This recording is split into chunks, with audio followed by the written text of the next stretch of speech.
Most people don't fall in love. They fall into chemistry and call it destiny. But butterflies are in depth. They are adrenaline. And if the strongest thing you feel for someone is intensity, that's not connection. That's your nervous system reacting to what feels familiar, especially if you've been hurt before. Here's the uncomfortable truth. Love isn't about how someone makes you feel. It's about how you show up when feelings change. Kindness, patience, consistency. These things don't give you a rush. They don't spike dopamine. They don't feel excited. They build trust though. And that's why many people ignore them, because chemistry is loud, connection is quiet.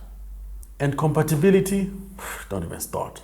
Takes a lot of work. And when you mix those three together, you end up trying to build a future from a feeling that was never meant to last. By the way, if you're wondering who's talking, my name is Popen837, and this is the BeOfficial podcast. I'm not saying this as someone who figured relationships out early. I'm saying this as someone who stayed too long trying to turn intensity into stability.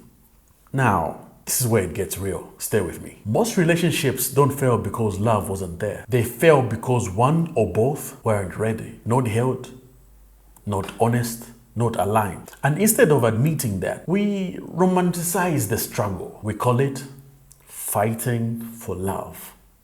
Ironic. But most of the time, it's just two unhealed people triggering each other's wounds and call it passion. Here's how you know you're wasting your time. You keep explaining your needs to someone who keeps misunderstanding them. You keep waiting for communication from someone who avoids hard talks, those uncomfortable conversations. You keep lowering your expectations because starting over feels scary. And deep down, you already know, especially if you're intuitive, especially if you felt it early and you talked yourself out of it. The truth rarely arrives loudly. It doesn't scream, it whispers, and we drown it out with hope.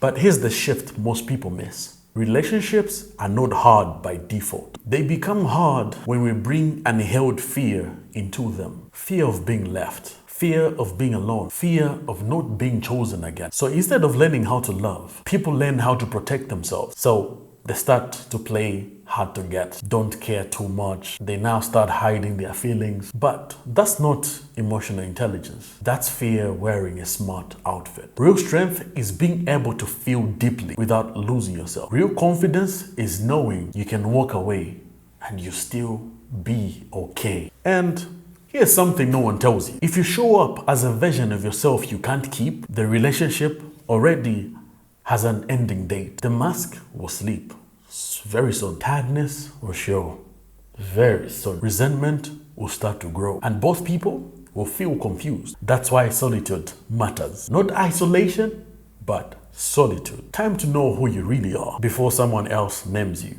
Because love doesn't complete you, just like money. It reveals you. And if you don't know yourself yet, you'll keep on confusing attention for alignment. So if you're in something right now that feels confusing or heavy or quietly draining, ask yourself this. Like honestly, ask yourself this very honestly. Am I in love with this person, or am I just afraid to admit that leaving them would mean accepting the truth?